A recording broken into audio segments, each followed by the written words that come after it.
Carfentanil is an elephant tranquilizer.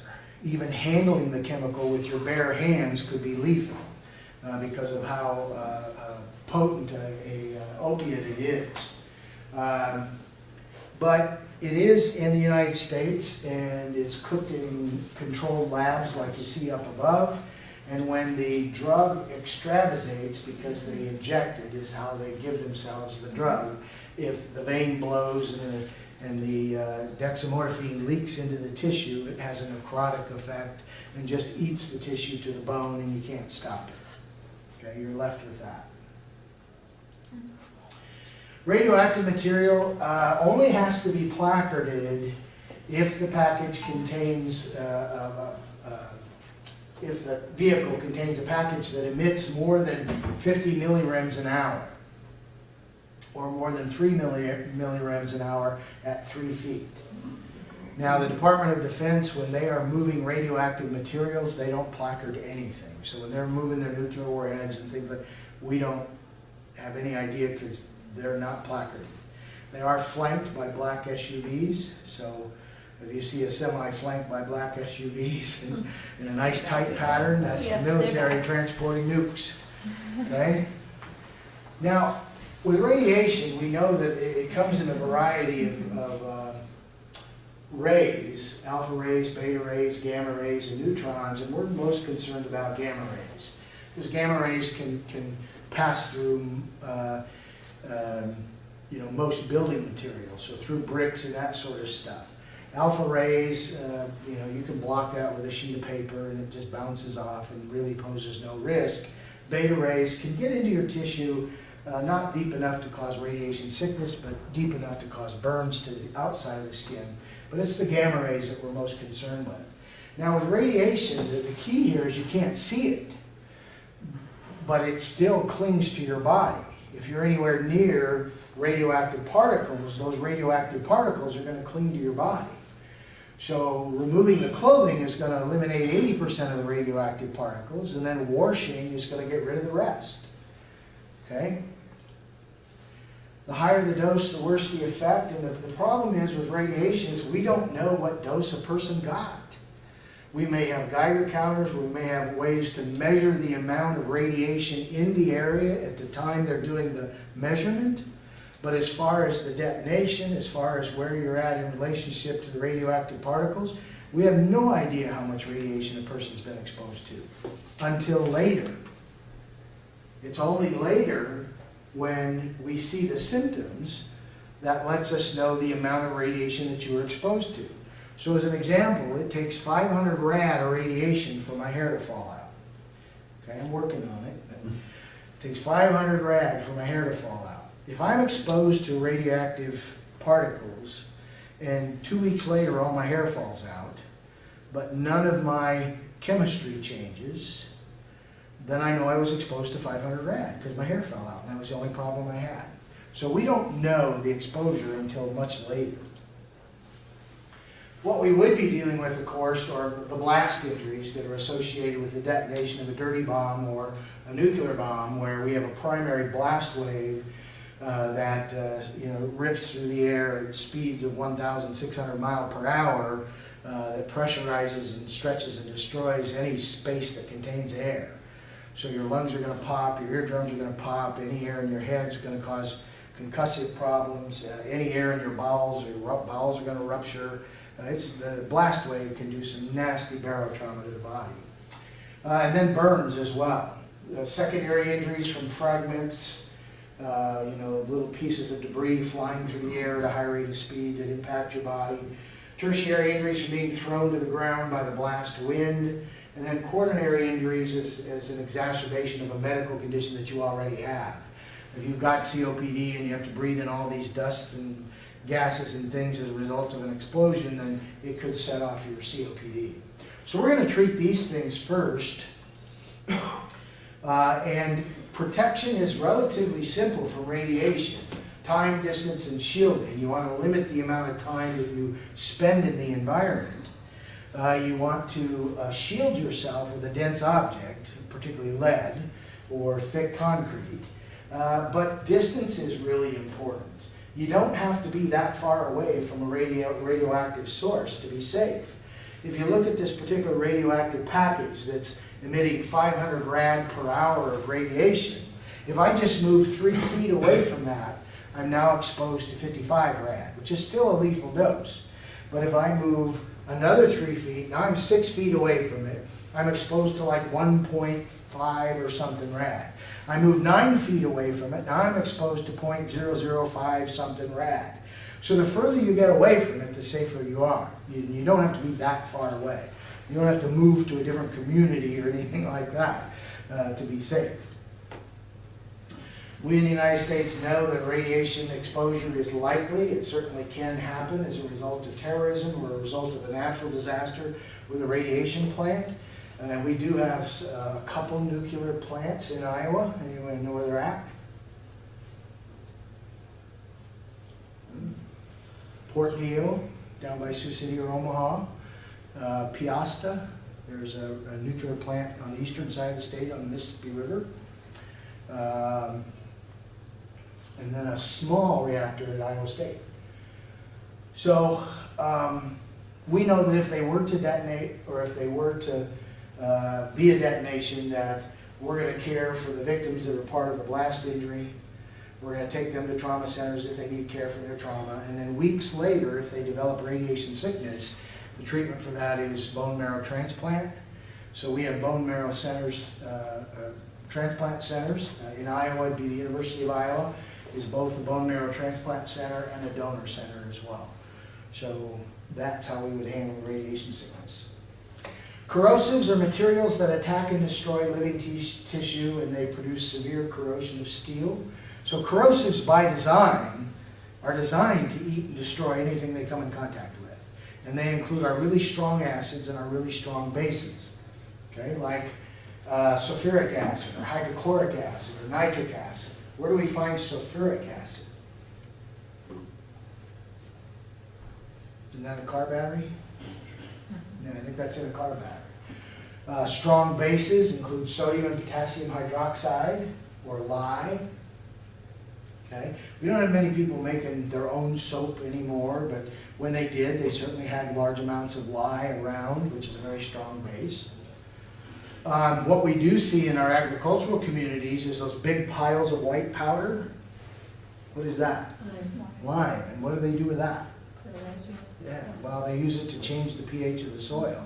So if the soil is really acidic, they'll spread that lime on the soil and it'll help bring the pH up. Okay? That's a hazard. Class C explosives, again, only have to be placarded as dangerous if they're less than 1,000 pounds, but greater than 1,000 pounds, but less than 5,000 pounds. So anywhere in that range, 1,000 to 5,000, they just have to have a placard that says dangerous. These things don't need placards at all as long as it's less than 1,000 pounds. So if they're transporting less than 1,000 pounds of chlorine, which we'll talk about is a deadly a chemical if it's released, the poisonous bee poisons, corrosives, all these things are hazardous.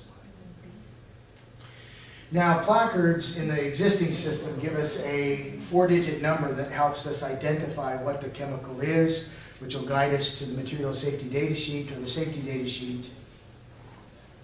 Just remember that all products don't have to have placards. Sometimes the placards or pictograms are going to be incorrect on what's being transported, and they may fall off. So they may not have them on there at all. So some other information that you might be in a hazardous situation. What do you see at the scene? What do you hear? Pressurized valves leaking. What are you smelling? Because certainly chlorine and ammonia have very unique odors that we're all familiar with. Is there a vapor cloud? You will have a vapor cloud with anhydrous.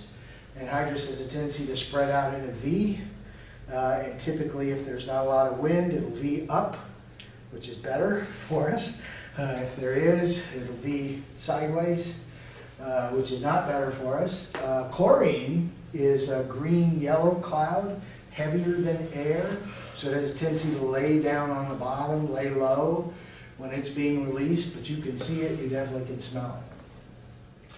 So, you know, are there any unusual odors? Are your eyes watering or burning, which would indicate you're exposed to a chemical as well? And then are there a lot of dead animals, birds, or fish that you can see?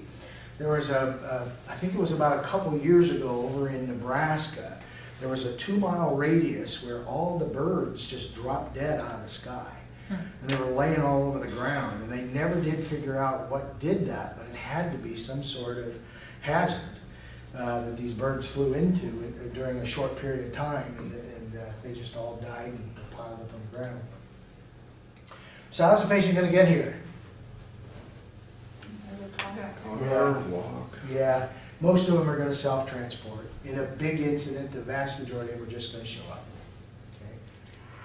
Some are going to be transported by ambulance. Some are actually going to be brought by law enforcement. You know, we used to have law enforcement, if they would bust a meth lab, then they would throw the bad guys in there, and typically they had some sort of medical problem, they needed attention, so they'd drive to the hospital. And oftentimes, depending on what they were, how they were making their meth, they may be contaminated, which also contaminated the law enforcement officer's truck or vehicle and the law enforcement officer themselves. Okay? I say if it hasn't happened, it will. This was an incident that happened to us a couple years ago. This was an anhydrous tank being pulled by a semi that was going around the corner and took the corner a little too fast, went down into the ditch, hit that side of the ditch, flipped over the road. The guy is still inside the semi. The valve snapped off the anhydrous tank, and we've got anhydrous leaking everywhere. Now, fortunately, the fire department had been trained on how to knock down anhydrous. They knew you have to put lots and lots and lots and lots of water on it, okay, in order to make it less offensive. And then the gentleman had to be extricated from the vehicle and had to be remove their clothing, hose down, that sort of stuff before they even put him in the ambulance. Also note, look at the time of year it is. It was freezing cold that day when that happened, okay? Anhydrous ammonia, an means without, so this is ammonia without water.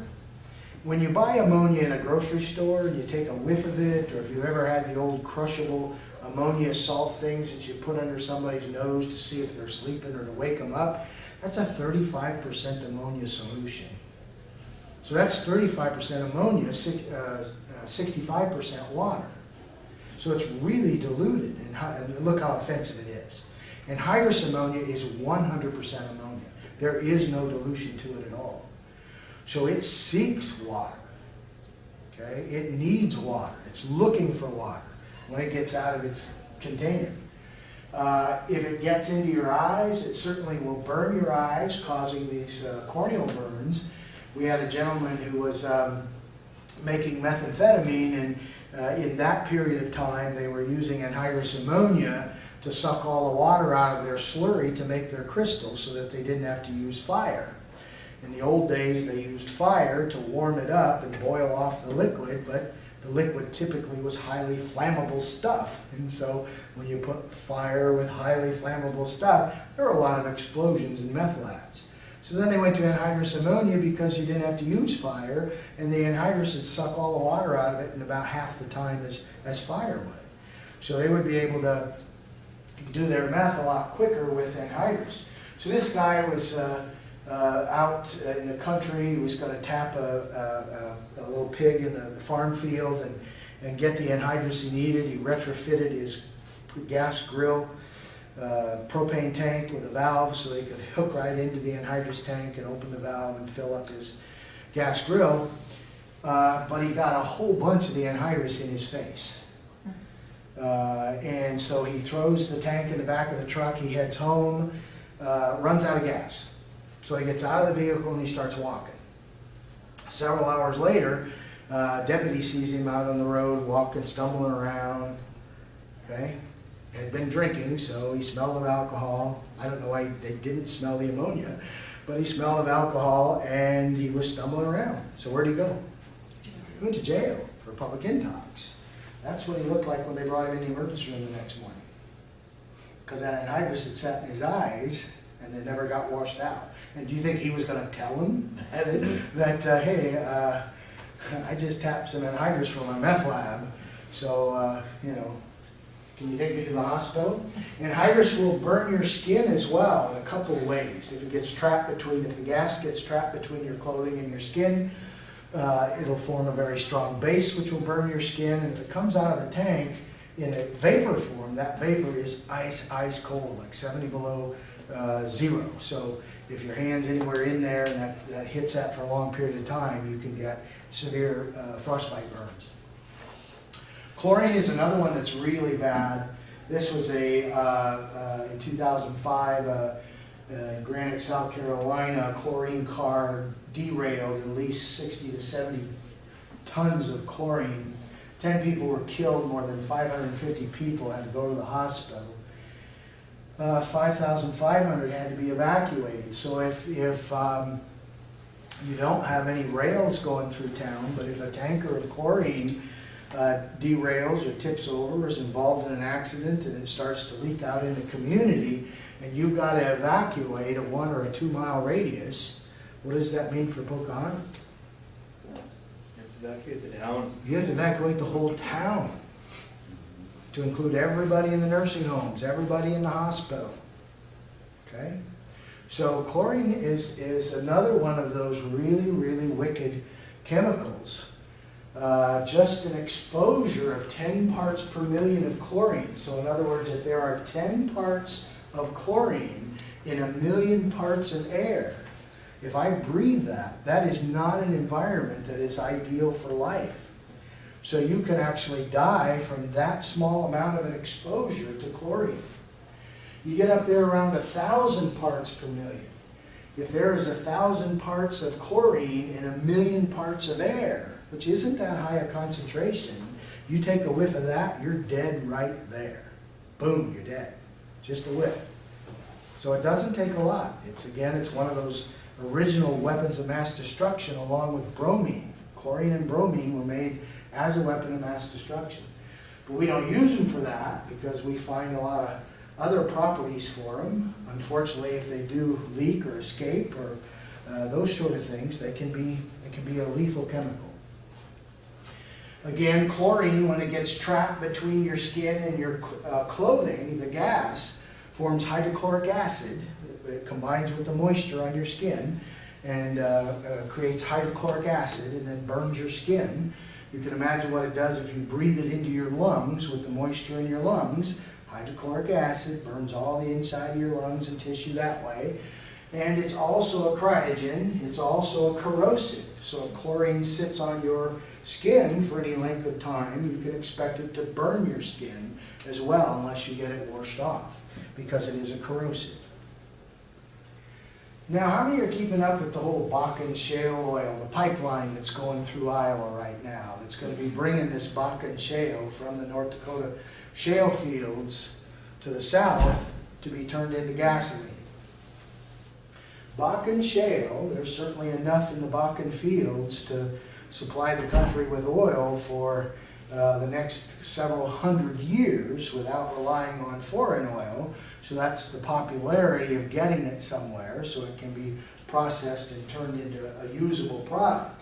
But the problem with Bakken shale is that it is the most explosive crude oil in the world. It is highly explosive.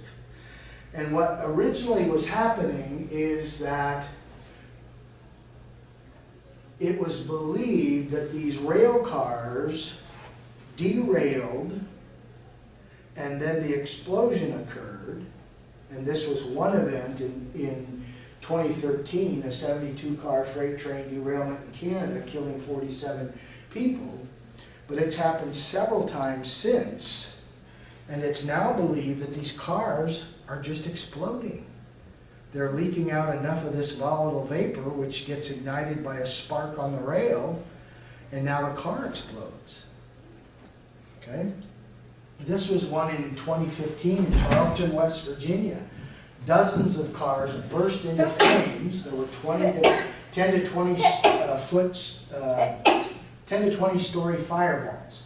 It took 3 days to burn itself out. There were no deaths as a result of this. Now, Bakken shale oil currently runs through 9 counties in Iowa every day on the rail. And then as soon as the pipeline's done, it'll run through every county that has a pipeline running through it. Okay? But we know, based on oil out of the Alaskan pipeline, that certainly, without getting political, that the pipeline is the safest way to transport this very volatile crude. Okay? So you're going to recognize that you're in a hazardous substance because you may see it, you may smell it, somebody may tell you about it when they show up. But just remember that if you see it on a person, if you smell it on a person, if they tell you that they've been exposed to a chemical, you're exposed. Okay? Whether you become contaminated depends on what you do next. Okay? You're automatically exposed to it. So if a person walked in right off the street into the emergency room and the emergency room staff was gathered around the desk, are those people at great risk of becoming contaminated? Yeah. They're going to be exposed just by virtue of knowing about it, and then depending on what they do next, they all may become contaminated, depending on the particular chemical. What if they have to go through a door or a glass window before they gain access to the emergency department? Are they less likely to be contaminated if they can keep the person at bay and not have them walk right into the emergency room? You know, at Spencer Hospital, that's the situation. If you come in the emergency room entrance now, that's the only entrance that's open 24/7, but it gets you into the emergency waiting room, and you got to go through a door to get into the ED. If you come in the front door, that's a different story. During normal business hours, it's open. If I've got some methyl death on me and my eyes are burning, my lungs hurt, and I don't know where to go, I may pull right up to the front entrance of the hospital, hop out, and run right into the hospital looking for care. Okay? So we train all our staff that sit at that front desk at the awareness level so they can recognize that they are in fact dealing with somebody that's been exposed to a chemical, as well as our ED staff, with the hopes of preventing secondary contaminations. And this kind of sums it up for me when you think about decon and how it's different in a hospital. On scene, you've got ground zero, that's the hot zone. Nobody goes in there but a technically trained person in a level A, chemical protected coveralls and a self-contained breathing apparatus. In the yellow zone, that's the warm zone, that's where you set up decon. That's where you pull the patients out, you do decon in the yellow zone. The green zone is safe, that's the cold zone. Now, if the vast majority of people who are contaminated transport to the hospital, just self-transport, just show up, now your red zone's around the outside of the hospital. Where you choose to set up and do your decon is your warm zone, and your cold zone or safe zone is inside the hospital, unless they actually breach that through an open door or something, kind of like the zombie apocalypse. Gotta stop them from getting in. Okay? Can't let them in. So some considerations here, and we're just about ready to wrap up the awareness piece, and then we'll take a break, and then we can do the operations piece after that. We want to make sure that you're safe and that the visitors are safe. We want to prevent secondary contamination. Now, powders, liquids are more likely to cause secondary contamination than gases. We've talked about where you're going to isolate these patients should they show up. And what's really important too is trying to maintain privacy, because one of the first things a person has to do when they show up and they need decontaminated is to remove all their clothing, because that's going to eliminate 80% of the contaminant. So they need to strip completely down, and we'll talk about doff kits, don kits, things that we can give patients to give them privacy. And same thing when they shower. If there's any way we can gender separate when we shower, then that's helpful as well. What is the patient's perception to how you're doing this have to do with anything? I come in, I think I've got this really bad chemical exposure that could cause my death. What does how you handle it have to do with anything? If you're unorganized, it's going to take longer, obviously. It's going to take longer. Mm-hmm. So that's right. That could be detrimental to patients. If you're not careful about donning garments and stuff, you could become exposed. You could become exposed as well, and then you could become a patient. Okay? But my patient's perception, doesn't it instill trust and doesn't it instill confidence if the patient thinks that what I'm doing is appropriate and that I know what I'm doing. Okay? Also in the world of exposure and injury afterwards and treatment provided, litigation. A person is less likely to litigate if they believe the care they received was appropriate. But if they suffer an injury and don't feel that they were appropriately treated, then they're more likely to litigate. So that also has something to do with it. Okay? There should be a planned course of action. You should know the type and nature of the incident. The number of patients, we use what's called the rule of 10 in Hazmat, because historically, for every one person that's actually contaminated, you'll touch 10. Okay? It may be a phone call. It may be a family and friends. It may be people who think they're exposed. It goes out over the radio that a plant here in town released a deadly cloud of gas. And it makes your eyes water and your nose run if you've been exposed to that deadly gas. So what's going to happen to everybody in town who has watery eyes and a runny nose? They're going to think they've been exposed to that deadly gas cloud, and they're going to either call or they're going to show up, and they're going to bring family members with them, all that stuff. So for every one person that's actually contaminated, you'll touch 10, and that can really tie up your resources. Try to find out the name of the chemical involved. Was it a liquid, solid, or gas? How did it get into the body, which we'll be talking about in the operations section. Signs and symptoms we'll look at in the operations section as well. And then did they do any decon before they got here? Remember that removing their clothing eliminates 80% of the contaminant, and then showering takes care of the rest. Always protect yourself. Now we can identify the hazardous substance with these available resources. Labels, placards, shipping papers, safety data sheets, what the patient tells us. And we do have some occupations or some businesses that have hazmat teams in their business because they may store a chemical that could be hazardous, and when an employee is exposed to that chemical, they have a team that suits up and decontaminates the patient right there at the plant and then sends them off to the hospital for treatment. And typically those situations, they'll send the safety data sheet or call and fax the safety data sheet to the emergency department. So we're often asked, what are some hazardous chemicals? What do we consider hazardous? Well, anhydrous ammonia is a very hazardous chemical, and as an agricultural community, we're surrounded by it. We are surrounded by it. Ag chemicals, particularly insecticides, because we'll talk about insecticides. Insecticides are very similar in nature to deadly nerve agents.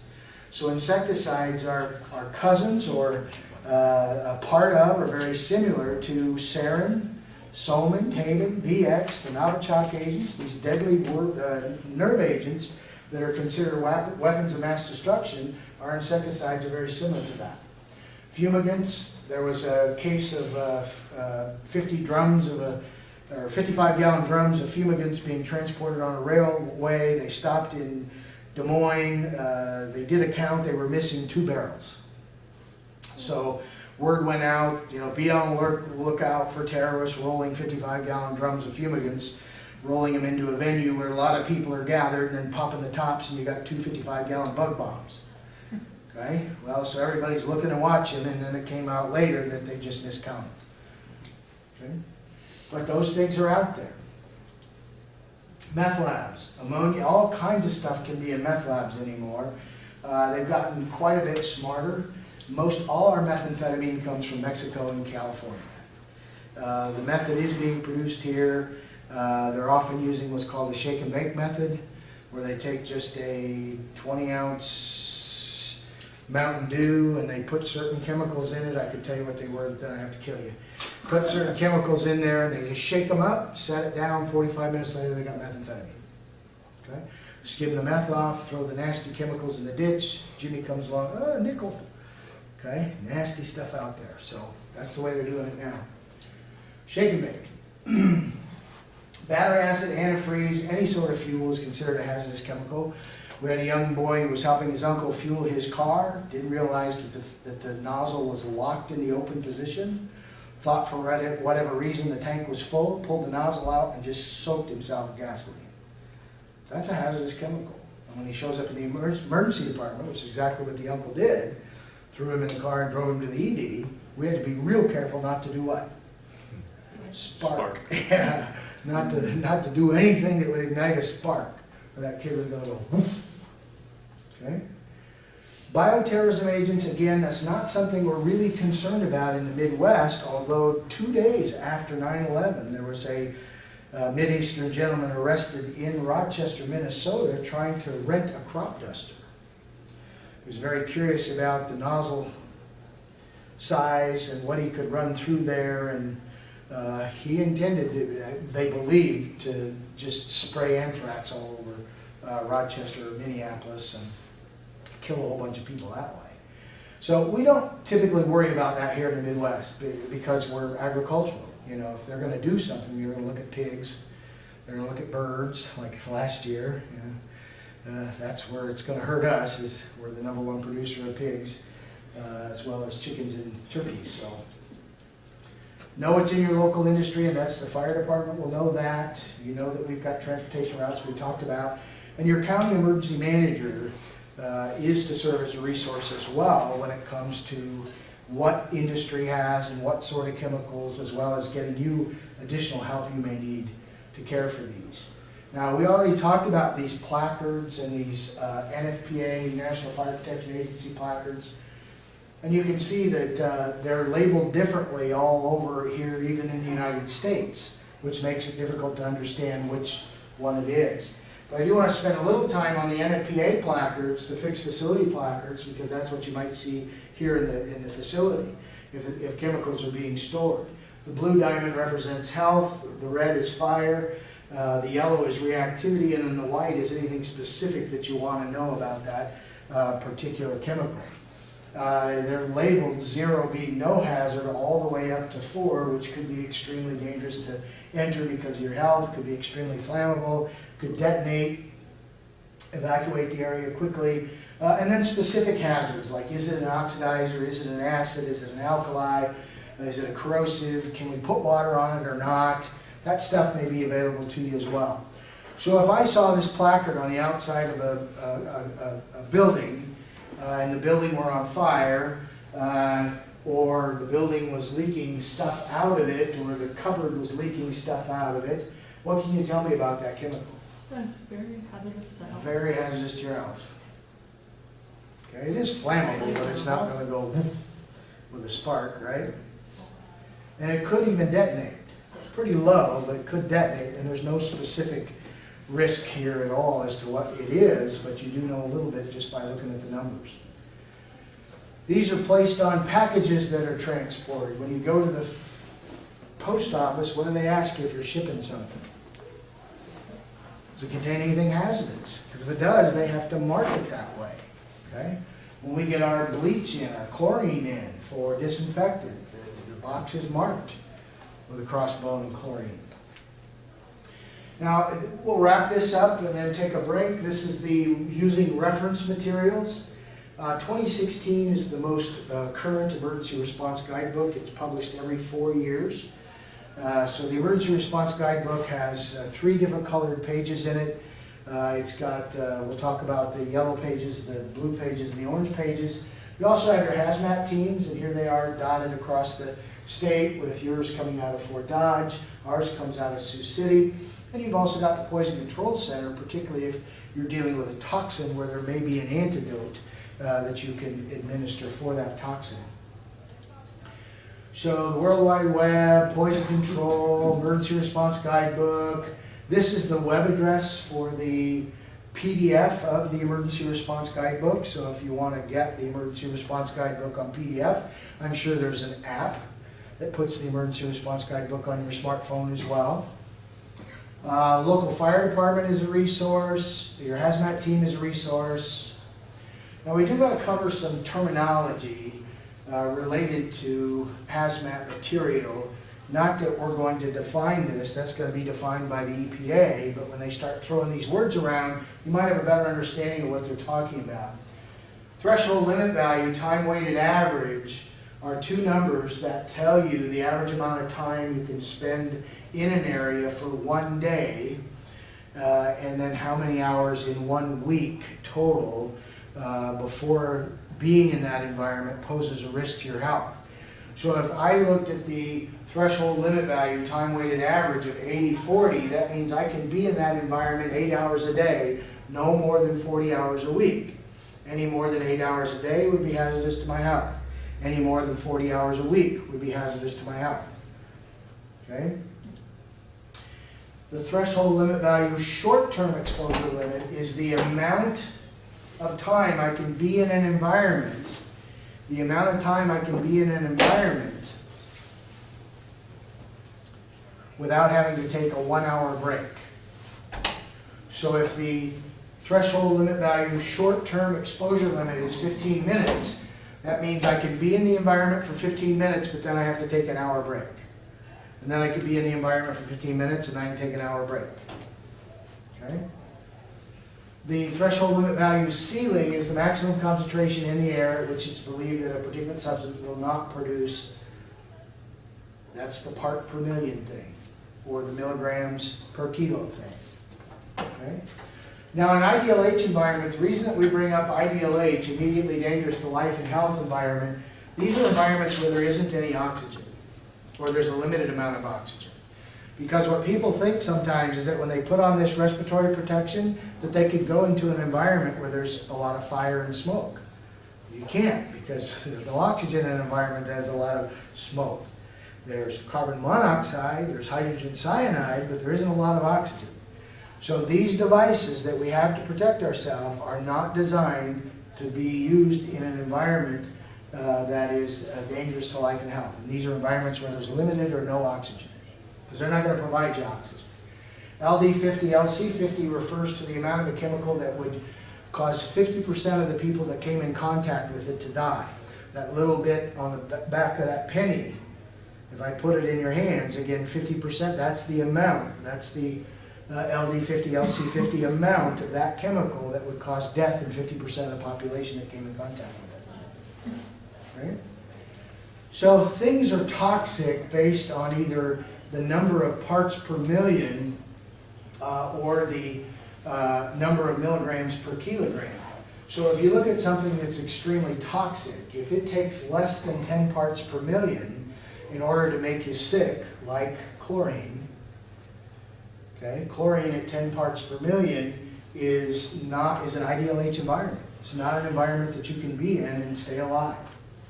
Or if it takes more than 5 milligrams per kilo, or less than 5 milligrams per kilo in order to make you sick, that's an extremely toxic chemical as well. The 2016 Emergency Response Guidebook has yellow pages, and that's where you see the 4-digit number on the old placards. You look at the yellow pages for that 4-digit number. It's going to give you a 3-digit guide number that can be found in the orange pages where you'll find the safety data sheet for that chemical. If you don't know the 4-digit number, but you know the name of the chemical is found in the blue pages. And again, when you go to the blue pages to look up the name of the chemical, then that's going to give you a 3-digit guide number where you'll go to the orange page to find your safety data sheet. So the orange pages are loaded with the safety data sheets. The yellow pages are loaded with their 4-digit numbers, and the blue pages are loaded with the names of the chemicals. So you should be able to find a safety data sheet if you don't have something to click on a computer using the Emergency Response Guidebook. We have one of these in each ambulance and one in the emergency department as well. Okay? So we'll do this quick exercise and then we'll take a break. I know I said that, about 10 minutes ago.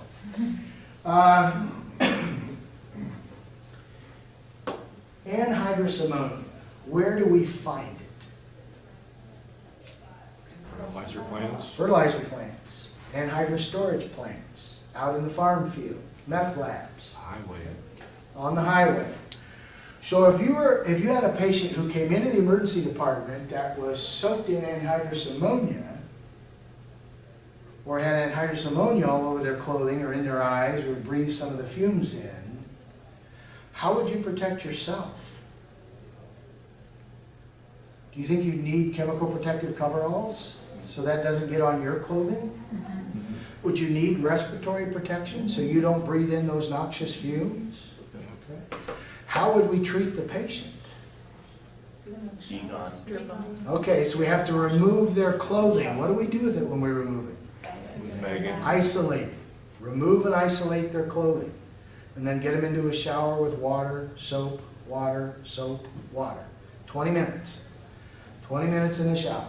Water, soap, water, soap. Okay? What about bromine and chlorine? Where do we find that? Treatment, water treatment. Water plants. treatment plants, spas, hot tubs, Pools. swimming pools. You got chlorine in your laundry room, right? Okay, so we have these chemicals again all around us, and if somebody came in and had chlorine all over them, powdered form, or liquid form, or vapor form, would you need chemical protective coveralls? Yes. Yes. Would you need respiratory protection? If it's making your eyes water and you're, yeah, absolutely. You need respiratory protection as well. What are you gonna do for the patient? Powder you gotta dust off. Okay, the powder, if you dust it off, where's it go? Oh, throughout the air for everybody to breathe. Lint roller. We use a lint roller. Yeah, we use a lint roller to try to get the powder out. It's a lint roller. Okay? So you get rid of the powder, or you remove and isolate their clothing, and then Again, 20 minutes in the shower. Water, water, right? Soap and water, soap and water, soap and water. How about ethyl alcohol? Where do we find that besides the liquor store? What? Corn processing plants. Yeah. Right? It's not ethylene glycol. Ethylene glycol is antifreeze. Ethyl alcohol is grain alcohol. It's 180 proof, 200 proof grain alcohol. And if you look at your ethanol plants, that's all they are, is big stills, right? They're giant stills. They're taking corn and they're making white lightning. 180 proof white lightning. So if somebody comes in and they got ethanol all over them, what do we know about ethanol at 180 proof? Flammable. It is highly flammable. And it may burn so clear that you don't see the flames. So you gotta be careful with that. You'll see their clothes burn up, you'll see their skin boil up in blisters, but you may not see the flames because it burns so clear. It's so high in octane. I remember Ricky Bobby in Talladega Nights running around saying he was on fire and nobody could see the flames. Well, that actually can happen. So if somebody comes in with ethyl alcohol all over them, obviously we don't want to do anything that would ignite a spark, but what do we do? Do we need chemical protective coveralls? Do we need respiratory protection? Yes. We may, yeah, we may, depending on how the fumes affect us. Okay? What do we do for the patient? Remove and isolate their clothing, and then soap and water, soap and water, soap and water. Right? Okay? So the purpose of this exercise is to tell you there's no secret in decontamination. There's no secret sauce, there's no secret recipe, there's no secret to it. It's simple. It's remove and isolate clothing. Soap and water, soap and water, soap and water. Now we did mention with dry particulate matter that you do remove those dry particles before you add the water, because sometimes those dry particles, when combined with water, can generate heat that can lead to burns as well. Particularly your lime that's out in the farm fields will do that if you just add a little water to it. So let's go ahead and take a break, and then we'll get into the